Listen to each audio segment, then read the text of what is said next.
안녕하세요. 흥미돈 뉴스입니다. 우리나라는 참 대단한 나라입니다. 땅덩어리는 그리 크지 않지만 이 나라에 참 대단한 사람들이 많은데요. 그중 특히 이분의 업적에 항상 감사하고 있습니다. 전 세계에서 자신들이 쓰는 언어의 기원을 정확하게 아는 나라가 과연 지구상에 대한민국 말고 또 있을까요? 우리는 언제, 누가, 왜 이 말을 만들었는지 알고 있습니다. 한글은 조선 전기 제4대 왕인 세종대왕이 훈민정음이라는 이름으로 창제하여 반포한 우리나라 고유 문자인데요. 과학적으로도 언어적으로도 아주 우수한 이 한글을 요즘 중국이 아주 호시탐탐 노리고 있습니다. 그들은 세종대왕이 중국인이기에 한글도 중국 거다 라는 말도 안 되는 소리를 하고 있지만 우리에겐 아주 정확한 자료가 있습니다. 바로 훈민정음입니다. 훈민정음은 국보 제70호로서 유네스코가 지정한 한국 세계기록유산입니다.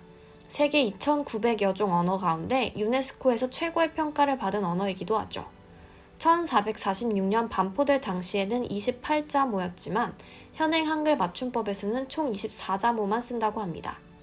훈민정음이 만들어진 사실이 기록에 난 것은 세종실록 25년입니다. 이때 당시에도 중국은 끊임없이 우리나라를 침략하려 애썼는데요.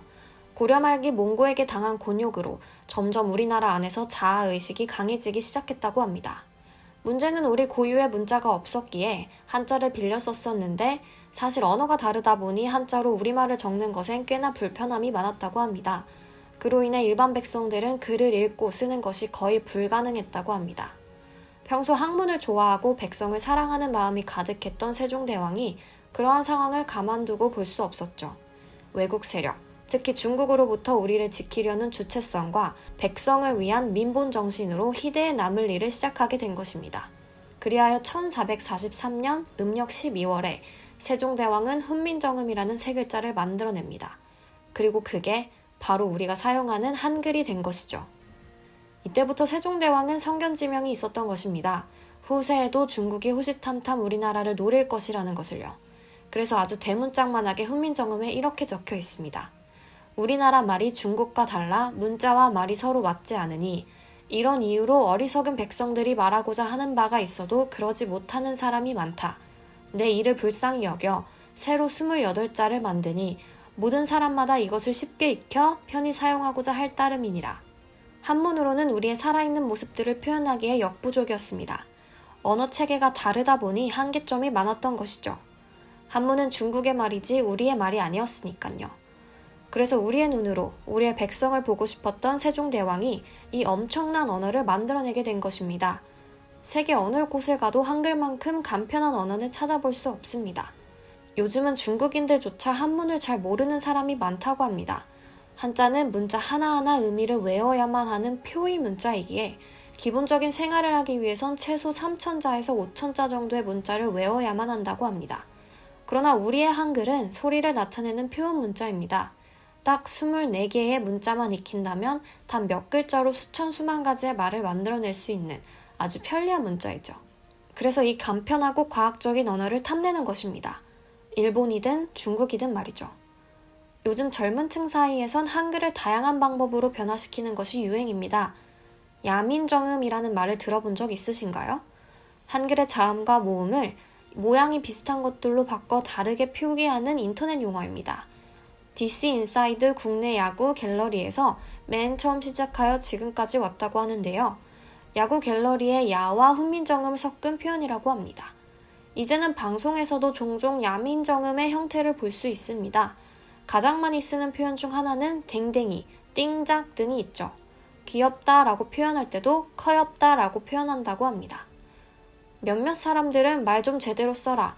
세종대왕님이 열받아서 무덤에서 나오시겠다 라고들 말합니다. 기껏 있는 한글을 왜 굳이 이상하게 바꾸냐는 것인데요. 사실 이 부분에 있어선 그리 걱정할 것이 없다고 봅니다. 언어는 시대를 따라 변합니다. 그리고 그중 대부분은 소멸되죠. 10년 전에 썼던 표현들을 지금은 사용하지 않는 것처럼 말이죠. 살아남은 언어는 자연스럽게 우리의 일상 속에 자리 잡게 됩니다. 언어가 망하게 되는 것은 이상하게 쓸 때가 아닙니다. 그저 사용하지 않을 때 언어는 망하게 됩니다. 그래서 일본이 우리나라를 침략했을 때 제일 중요하게 생각한 것이 바로 한글 말살이었습니다. 한글 교육 및 사용 금지, 창씨, 계명 등이 그 대표적인 예시이죠. 그들은 언어의 중요성을 알고 있었습니다. 언어는 단지 그 나라 국민들이 서로 소통하는 것뿐만이 아니라 한민족의 얼이 담겨 있다는 사실을 말이죠. 영화 말모이에서는 독립운동가들이 우리의 언어와 글자를 지키기 위해 목숨을 걸고 표준어를 만드는 내용이 나옵니다. 일본이 우리를 침략했던 근 30년 사이에 언어의 근본이 흔들리는 것을 목격했기 때문이죠. 역사적으로 현존하는 나라 중 식민지 국가였음에도 자국어 사전을 가진 나라는 우리가 유일하다고 합니다. 우리가 누구입니까? 해학과 근성의 민족입니다. 수천 년이 넘는 시간 동안 끊임없이 침범당해도 우리의 자주성을 지켰던 대한민국입니다. 좀 더 우리 것에 관심을 갖고 우리의 것을 알리는 시간을 가지면 됩니다. 일본은 100년의 적이지만 중국은 1000년의 적이라는 말이 있죠. 과거엔 일본이, 지금은 중국이 아주 옛날부터 우리 땅, 우리 민족을 탐내려고 기회를 엿보고 있습니다. 옆나라라고 있는 것들이 다 우리 것을 못 뺏어 먹어서 안달이 나 있지만 어쩌겠습니까? 우리끼리라도 굳건하게 잘 지켜서 이겨내야죠. 끊임없이 새로운 언어 유희가 생기고 다양한 표현들이 나올 수 있는 것도 역시 우리 민족의 언어가 있기 때문에 가능한 일인 것 같습니다. 한글의 우수성, 그리고 이것의 아름다움. 우리의 언어를 위해 힘써준 모든 사람들이 있기에 우리의 현재가 있는 것 같습니다. 지금까지 흥미도 뉴스였습니다. 감사합니다.